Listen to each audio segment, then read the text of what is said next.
Blouse back పార్ట్లో back బెల్ట్ని ఏ విధంగా stitch చేసుకోవాలో చూపిస్తాను. ఫస్ట్ మనము లైనింగ్ క్లాత్, మెయిన్ క్లాత్ ఈ రెండింటిని కూడా జాయిన్ చేసుకున్న తర్వాత ఎక్స్ట్రా క్లాత్ ఉంటుంది కదా, ఎక్స్ట్రా క్లాత్ మొత్తాన్ని కూడా ఇలా నీట్గా కట్ చేసుకోవాలి. మనకి ఈ బ్యాక్ డాట్స్ ఎంతెంత వేసుకోవాలి అనేది కూడా నేను నెక్స్ట్ వీడియోలో మీకు చూపిస్తానండి.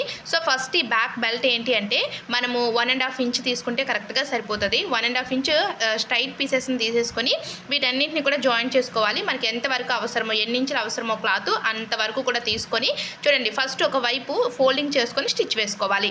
ఇక్కడ వీడియో అయితే ఫాస్ట్ అవుతుంది. మీకు ఎవరికైనా ఇంకా డీటెయిల్గా కావాలంటే మన ఛానల్స్లో చాలా వీడియోస్ ఉన్నాయి, ఒకసారి చెక్ చేయండి.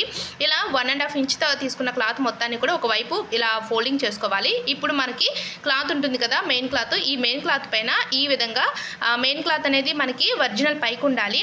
ఓకేనా, ఈ విధంగా స్టిచ్ వేసుకోవాలి. సో ఈ క్లాత్ని పక్కకి ఫోల్డింగ్ చేసుకొని మళ్ళీ స్టిచ్ వేసుకోవాలి. డబల్ స్టిచ్ కూడా మనం వేసుకోవచ్చు, లేదు అంటే మీరు హెమ్మింగ్ చేసుకోవచ్చు.